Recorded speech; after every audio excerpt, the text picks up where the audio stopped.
Graça e paz, eu sou o missionário Rafael Fernandes e nós estamos estudando o livro do profeta Malaquias. Hoje nós veremos o capítulo 2, o verso de número 10 até o verso de número 16. Como eu tenho sempre sugerido, você faz a leitura dos versículos que nós vamos estudar e eu aqui vou apenas trazer um comentário desses versículos para que nós sejamos edificados pela palavra de Deus.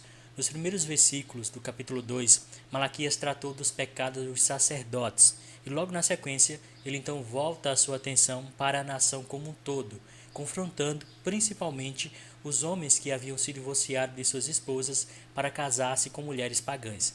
Então, o contexto dos versículos que nós vamos estudar hoje é justamente sobre essa profanação da aliança, essa profanação do casamento, essa profanação da lei do Senhor. Então, a nação havia profanado e quebrado a aliança com Deus ao abandonarem as suas esposas. E Malaquias então iria confrontar essa atitude que estava ali acontecendo naquele período e algo também que tem acontecido em nossos dias, principalmente hoje, né? O mundo tem até mais liberdade para fazer isso, sem pensar principalmente nas consequências diante de Deus ao decidirem então profanar a aliança do Senhor. Devemos sempre lembrar que o casamento ele é uma instituição divina e tem Deus como a principal testemunha. É comum, né, por exemplo, quando duas pessoas decidem casar-se, terem ali as testemunhas, né, que vão ali ratificar, testificar aquele ato que está sendo ali consumado naquele momento.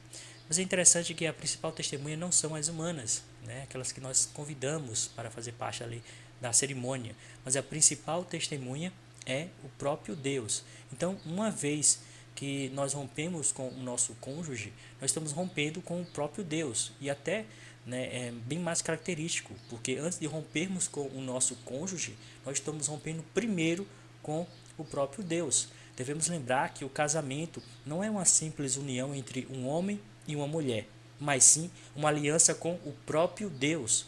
Então, se é uma aliança com o próprio Deus, antes de rompermos com o nosso marido, né, o nosso cônjuge, a esposa, enfim, é romper com o próprio Deus, porque a aliança foi feita primeiramente com o próprio Deus.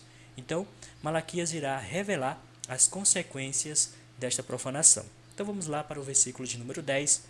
Ele diz assim: profanando a aliança. Malaquias então inicia sua mensagem lembrando da aliança que Deus havia feito com as gerações passadas. E devemos lembrar que Deus não havia sido desleal em seu relacionamento. Ele continua, né, sendo o mesmo Deus, o mesmo Senhor, o mesmo Pai. Então não havia alteração de mudança em Deus. Ele continuava sendo o mesmo, ele tinha sido leal em seu relacionamento com o seu povo e ele esperava então essa lealdade também do seu povo, que seria ali um reflexo também do casamento. Ele esperava que os casamentos fossem casamentos leais, onde o homem ali agisse com fidelidade, com dignidade, com bondade para com sua esposa, mas não era assim que estava acontecendo. De que modo então eles estavam sendo desleais com o Senhor? A resposta está no fato deles aderirem à fé de suas esposas pagãs. Vale sempre lembrar esse aspecto, né, que os judeus, né, eles deveriam ser os sacerdotes do lar e deveriam também orientar suas esposas à verdadeira adoração. E essa também é uma característica que o homem deve também trazer, né, dentro do casamento. O homem ele é o sacerdote do lar. Ele é aquele que deve conhecer a Deus, conhecer a sua palavra e assim transmitir, né, essa verdadeira fé à sua esposa. É triste que essa é uma realidade que nós não temos dentro de muitos lares cristãos, principalmente aqueles lares onde principalmente a mulher é cristã, ela crê em Cristo Jesus como seu suficiente e único Salvador, mas o seu cônjuge não. Então enfrenta essa dificuldade. Então o amor dos homens judeus por mulheres pagãs não era novidade no meio do povo, né? Por exemplo, quando os hebreus saíram do Egito, diz o texto lá em Êxodo 12:38 que um misto de gente os acompanhou, o que sugere que alguns hebreus haviam se casado com mulheres egípcias e, consequentemente, muitas vezes, ao invés de serem uma influência positiva em relação à adoração, à fé, eles foram ali, né, sendo transformados aos poucos, aderindo à fé de suas esposas. Não é sem motivo, por exemplo, que logo numa das primeiras tentações, quando eles saem do Egito, eles constroem um bezerro de ouro. Então vale sempre lembrar dessa influência, né, religiosa que eles receberam, não só porque passaram muitos anos no Egito e consequentemente poderiam ter ali aderido à fé dos egípcios, mas também desse aspecto de que alguns ali estavam casados com mulheres que eram egípcias e consequentemente não exerciam esse sacerdócio do lar. Então os israelitas pecaram grandemente quando se misturaram também, por exemplo, com as mulheres de Midian e também com as mulheres de Baal-Peor. Isso está registrado lá em Números capítulo 25. E Deus julgou-os, né, com severidade, ou seja, Deus não deixou sem punição esse ato deles se misturarem e aderirem à fé de suas esposas. Mas vamos lá. Verso de número 11. Ele diz: Judá tem sido desleal. Quais os pecados eles estavam cometendo? Primeiro, era um caso de traição ao romper seus votos com Deus e com sua esposa. Então eles profanavam e desprezavam a aliança de Deus. Era uma dupla quebra da aliança. Primeiro, eles quebraram a lei do Senhor em relação ao casamento, pois Deus havia estabelecido os requisitos para o casamento. Nós encontramos esses requisitos em Êxodo capítulo 34 e também em Deuteronômio capítulo 7. Eles quebraram também a aliança do casamento na criação. Existem, alguns aspectos sobre isso que não cabe nós falarmos sobre essas questões, principalmente pela internet, principalmente porque se nós falássemos abertamente sobre todos os princípios bíblicos para o casamento, esse vídeo então iria cair, principalmente dentro do contexto cultural e social que nós vivemos hoje. Mas vale lembrar que Deus fez o homem e a mulher um para o outro e estabeleceu o casamento para o bem da família humana. Então, como eu disse, existem algumas perguntas, que só poderiam ser respondidas se nós estivéssemos frente a frente, então teríamos mais liberdade para tratar sobre o tema. Então, assim, esses homens contrariavam o que Deus havia escrito na natureza e também em sua aliança. Vale lembrar que existem hoje alguns princípios do casamento que contrariam os princípios bíblicos e também os próprios princípios da criação. Então, vocês devem ter entendido ao que eu estou me referindo. Então, Deus havia criado o homem e a mulher um para o outro, mas eles haviam quebrado esse princípio da criação. A família é uma instituição sacra e abençoada por Deus quando obedece aos princípios estabelecidos por Ele. Não nos esqueçamos disso. O nosso casamento, a nossa família só é uma bênção quando nós obedecemos os princípios estabelecidos por Deus. Se nós desobedecemos, consequentemente, Deus terá que pesar a sua mão para nos corrigir. Devemos sempre lembrar que o amor, um dos aspectos do amor de Deus é a sua disciplina. Se Deus nos ama, Ele nos disciplina para nos corrigir, para o nosso aproveitamento, para nos fazer voltar ao caminho ao qual Ele estabeleceu para a nossa vida. Então, muitas vezes nós queremos falar sobre amor, mas não falamos sobre disciplina. Então, a disciplina está inteiramente ligada com a obediência. Se eu obedeço, logo, eu não preciso enfrentar a disciplina de Deus. Se eu desobedeço, logo, então eu terei que passar pela disciplina para ser corrigido e ser, restabelecer a minha comunhão com Deus. Verso de número 12 e verso de número 13, ele fala sobre o Senhor eliminará e também cobris o altar, uma expressão se referindo ao choro, que eles estavam ali diante do altar do Senhor.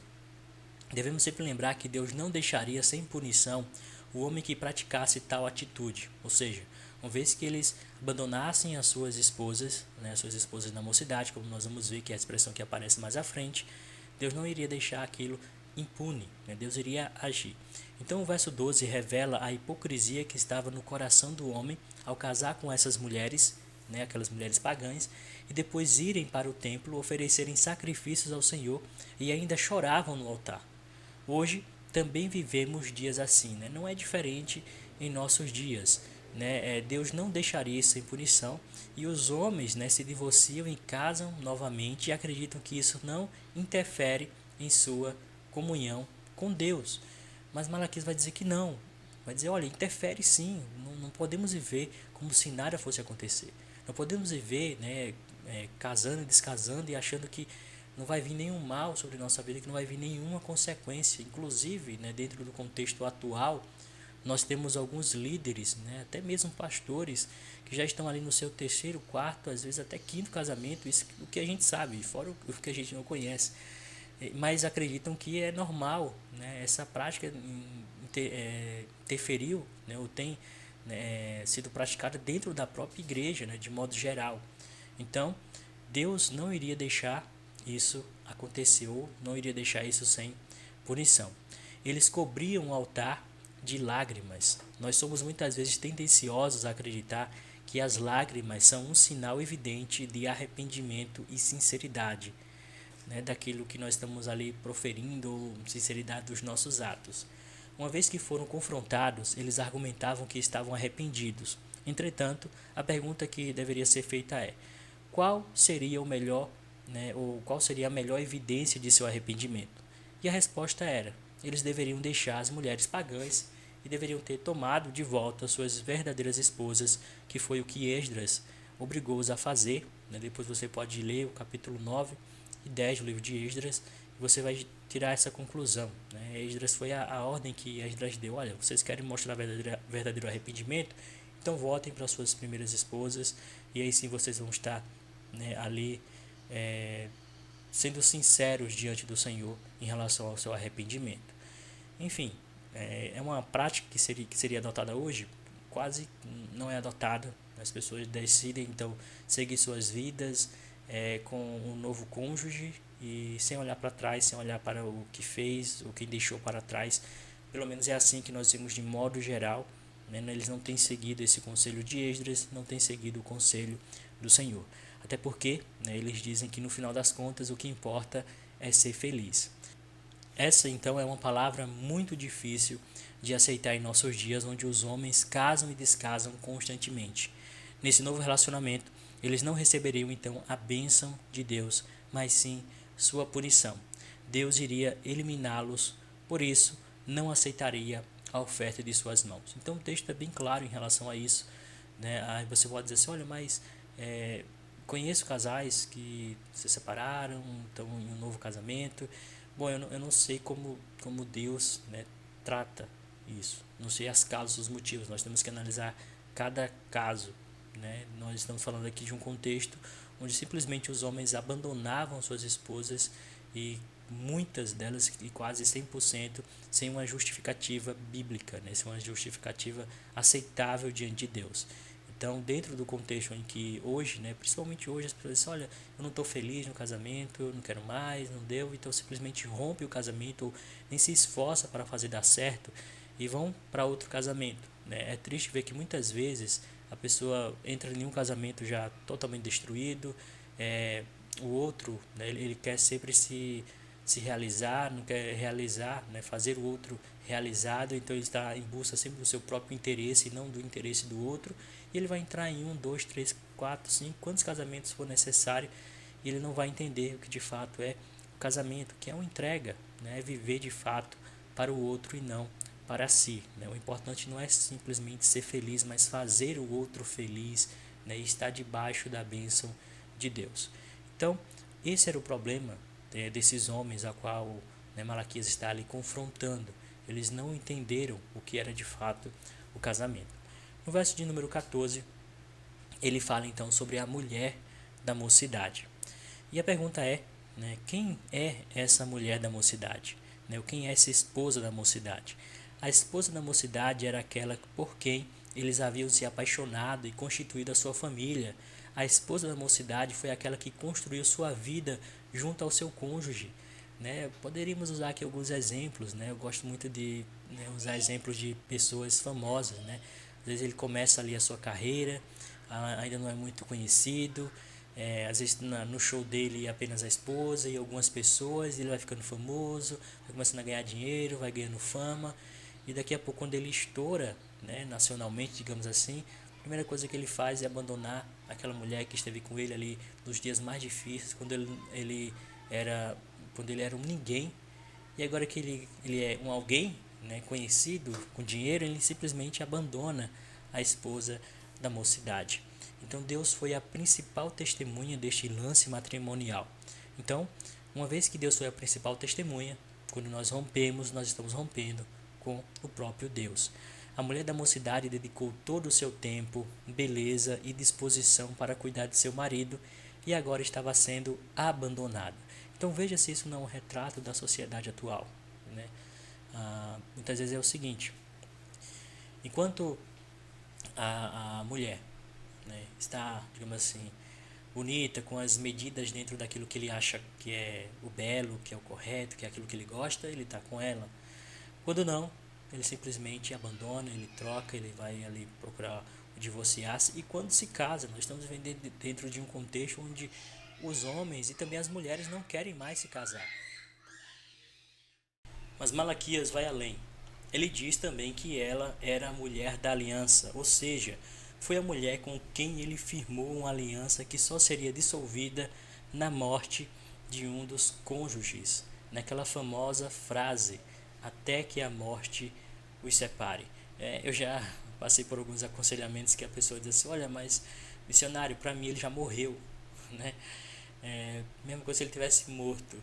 Enfim, são situações que nós enfrentamos na nossa vida, muitas vezes, infelizmente, por má orientação em relação à escolha do cônjuge, más orientações em relação aos princípios bíblicos para um namoro, né, correto, para que chegue ao casamento. Enfim, são várias consequências e muitas vezes e são decisões que não podem ser tomadas pelo seu líder. Não é uma decisão que você tem que tomar, né? Lógico que se você não tem uma boa orientação, consequentemente muitas vezes vai acontecer desastres, mas uma vez que já aconteceu, né, o casamento, temos que fazer dar certo. Temos que fazer dar certo porque Deus é a nossa testemunha daquele casamento. E é por isso que nós temos lutado por muitos casamentos, né? Eu só abrir aqui um parênteses em relação a isso, né? Em alguns aconselhamentos para casais, às vezes o que nós percebemos é que às vezes nós lutamos mais do que os próprios cônjuges para que aquilo dê certo. Mas se eles mesmos não lutarem pelos seus próprios casamentos, vai ser destruído. Porque o conceito do mundo de casamento não é para a vida toda, não é para que até que a morte os separe. É até que, né, ambos os lados estejam ali, né, tendo suas vantagens, digamos assim, do que ele quer naquele casamento e não daquilo que ele pode oferecer. Então, quando ele não vê mais vantagem no casamento, ou ela simplesmente rompe. E quando casam, né, como eu disse, hoje as pessoas não querem mais casar, ficam ali juntos, mas com medo de estabelecer, né, esse princípio do casamento diante do Senhor. Então, eles estavam desprezando as leis de Deus e por causa disso, Deus então traria ali as consequências para a sua vida. Né? O divórcio já é, né, aceito normalmente na sociedade e também, infelizmente, em alguns contextos eclesiásticos, né, algumas igrejas já aceitam com naturalidade o divórcio, né, e existem casos bizarros em relação a isso. Por exemplo, muitas vezes o pastor assim, olha, se interessa por alguma irmã da igreja e consegue ali de alguma forma romper o seu casamento, e então ali se aproxima daquela irmã.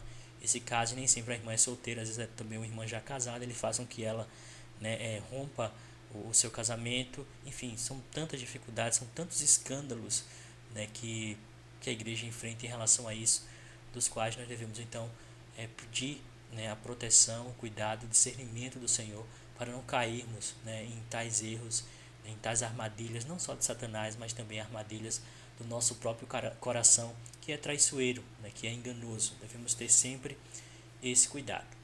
Mas vamos caminhar mais um pouco. O verso de número 15, ele diz um pouco de espírito. Talvez esse seja um dos versículos mais difíceis de interpretar no livro de Malaquias, mas vamos lá ver o que isso significa. Bom, se restava algo do espírito no coração daqueles homens, eles deveriam proceder de modo digno e fiel ao seu Senhor. Então, aqueles homens diziam que eram um povo de Deus, que eram conhecedores da lei de Deus, que tinham o Espírito de Deus em seus corações, mas eles estavam agindo de modo infiel. E eles deveriam agir como homens fiéis, como homens que amavam a Deus e a sua palavra. Então, nessa passagem, Malaquias elogiou os maridos fiéis que obedeceram ao Espírito de Deus e à palavra de Deus, E haviam homens ali que não haviam abandonado a sua esposa da mocidade, a sua esposa da aliança, né? Diferente dos homens que tomaram para si novas esposas pagãs simplesmente para satisfazerem seus desejos sexuais, né? Eu costumo brincar, né, com esses versículos, principalmente dentro desse contexto, dizendo que eles estavam trocando ali suas esposas de 50 por duas de 25, né? Que é muito comum hoje. O homem se separa, ele vai buscar uma esposa, vai buscar uma parceira mais nova, né? Muitas vezes só para satisfazer seus desejos sexuais. Infelizmente, essa é a realidade. Nós temos que ser francos, temos que ser honestos com o contexto, né? E também com a nossa sociedade, com aqueles que estão ouvindo essa mensagem. O nosso coração deseja isso. É isso que nós somos ensinados, né, ou doutrinados, de forma direta e indiretamente muitas vezes, né, a buscar alguém mais jovem simplesmente para satisfazer os nossos desejos, nossos apetites sexuais. Essa é a realidade da qual Malaquias está tratando no seu livro. Nós não podemos simplesmente ignorar ou fechar os nossos olhos para isso. Então, aqueles homens fiéis, ao qual Malaquias está se referindo no verso 15, desejavam ter filhos que seriam uma semente piedosa e não idólatras. Né? Diferentemente daqueles homens que haviam aderido, né, esposas pagãs, agora estavam sendo influenciados pela fé delas e, consequentemente, teriam filhos, e esses filhos iriam seguir a orientação da fé da sua mãe pagã e não do seu pai ali, que deveria crer em Deus, que deveria ser o sacerdote do lar. Então vejam as consequências que isso estava trazendo ali para aquela nação. Vale sempre lembrar que eles eram o povo segundo, né, dentro do contexto, o povo que deveria levar o nome de Deus, o povo que deveria levar luz às nações, estavam ali se deixando influenciar pelos seus desejos sexuais. Devemos lembrar que em um lar, né, onde um é servo de Deus e o outro não, os filhos podem receber duas orientações religiosas. Também já vi isso acontecer, né? Às vezes um pai mais liberal, só, olha, deixa ele fazer isso, fazer aquilo, né? Recebe um tipo de educação mais liberal, e às vezes a mãe ali piedosa, uma mãe cristã que está ali sempre orando pelo seu filho, que ele vá para a igreja. Então essas são duas criações. Agora aí a gente vai dizer assim, olha, desfaz o casamento. Não, não é isso. É fazer dar certo, como eu disse, né? O texto de 1 Coríntios vai dizer que a mulher, né, crente, ela vai ali ser uma bênção, né, para edificar, para conduzir o seu marido à salvação em Cristo, e vice-versa. O marido crente, onde tem a esposa descrente, mas deve ser uma bênção para conduzir a sua esposa descrente a ser edificada e ser salva, e consequentemente a família. Mas é muito difícil, principalmente dentro do nosso contexto, onde nós somos bombardeados o dia inteiro, né, com imagens, com músicas que vão induzir ali ao divórcio, à traição, enfim. É a luta que nós travamos em nossos dias. Nós não podemos esquecer disso. Então, em outras palavras, crente deve casar com crente. Caso um crente case com um descrente, ele deve buscar a conversão do seu cônjuge para que ambos sirvam ao mesmo Deus. É triste, né? Também nós já tratamos sobre isso com algumas pessoas.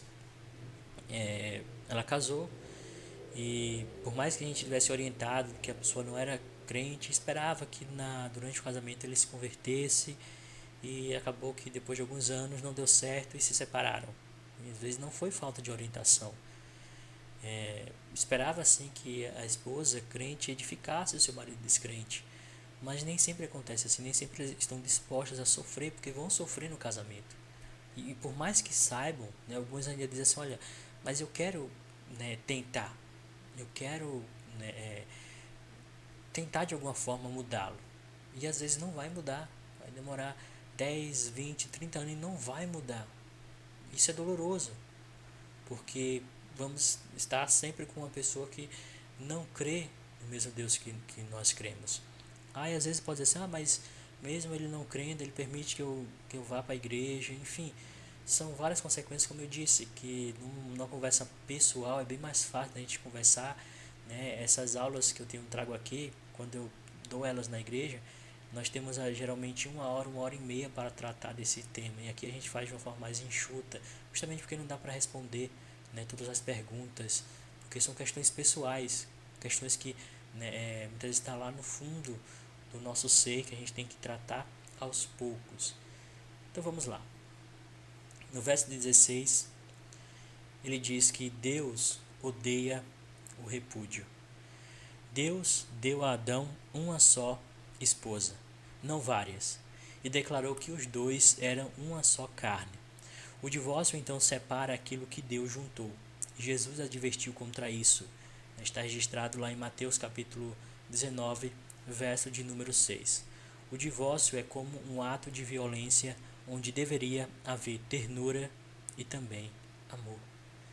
Então, o divórcio ele mostra essa realidade, né, de que ao invés de um lar onde deveria ter amor, cuidado, proteção, ele vai haver ali um rompimento. Né? Nós usamos o exemplo, né, quando eu vou conversar com casais que estão ali já decididos que vão divorciar-se, né, eu costumo levar 2 folhas para o momento do aconselhamento, uma folha azul ou verde e a outra folha rosa e amarelo. Eu peço que os dois escrevam ali o nome deles em suas respectivas folhas e pego uma cola, passo ali naquelas folhas e deixo ela ali. A gente vai conversando, às vezes uma conversa longa de 1 hora e meia ou até mais, né?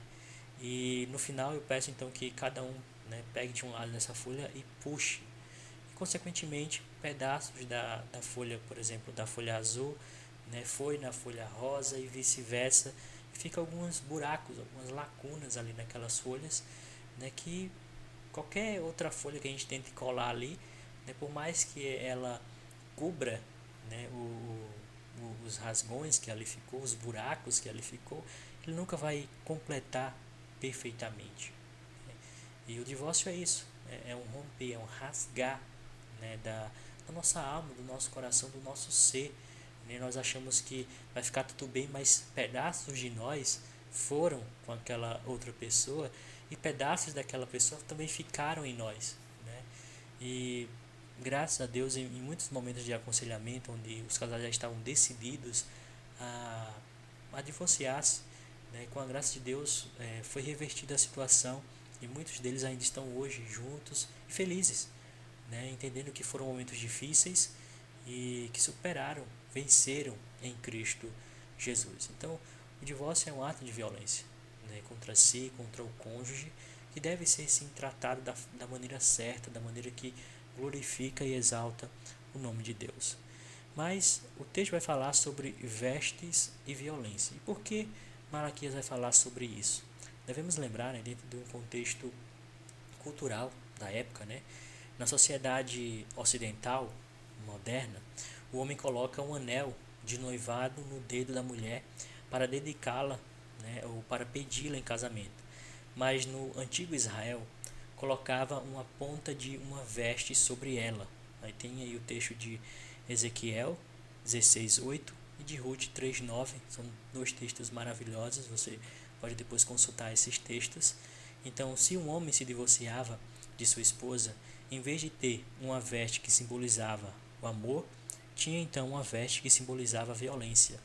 Ele rompia aquilo que Deus havia tornado um.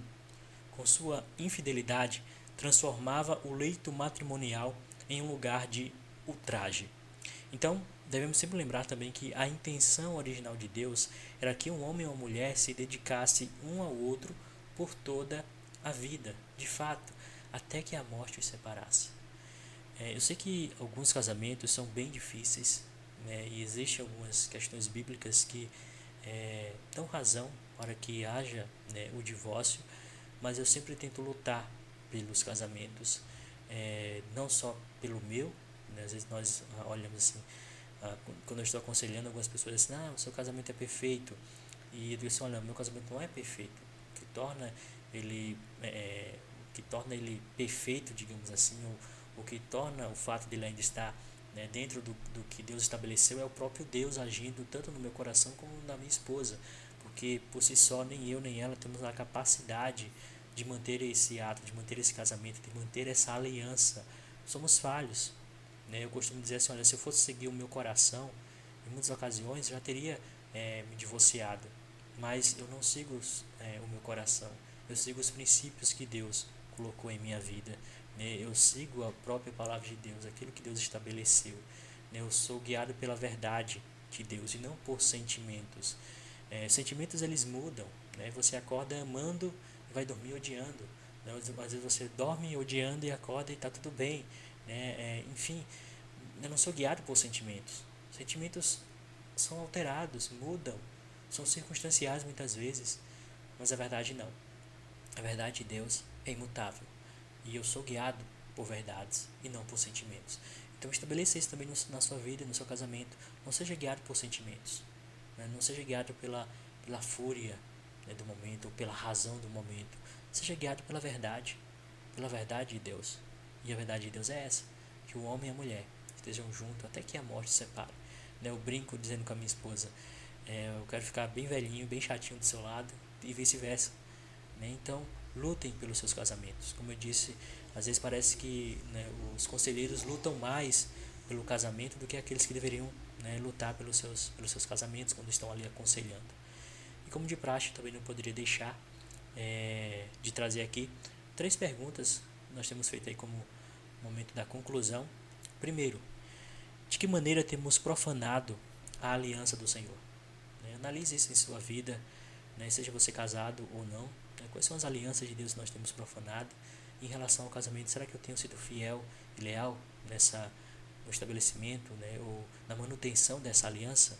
Segundo, como a sociedade moderna encara o casamento, né? Olhe para o seu casamento, né, ou viva o casamento à luz da palavra de Deus e não à luz do que o mundo diz o que é casamento, né? Se nós queremos saber o que é casamento, queremos buscar um casamento que agrada a Deus, vamos olhar as Escrituras. E lá nós iremos também encontrar homens que falharam em seus casamentos, em suas vidas, e como Deus os tratou, como Deus os restaurou, quais foram as consequências que Deus trouxe também para eles, porque Deus não esconde isso, né? Muitas vezes nós achamos que Deus esconde os pecados dos seus santos. Não, Ele não esconde. Então, como a sociedade moderna encara o casamento? E por fim, quais são as consequências do divórcio perante Deus? Vai ficar tudo bem perante Deus se eu me divorciar? Não vai ficar quites com Deus? Será que sim? Ou será que não? Então, analise isso em sua vida, ore a Deus e peça força diariamente para que Deus sustente o seu casamento. Que Deus então assim possa abençoar e edificar a sua vida através dessa mensagem. Eu fico por aqui. Na próxima semana, se Deus assim permitir, nós daremos continuidade no estudo do livro de Malaquias. Que o Senhor nos abençoe.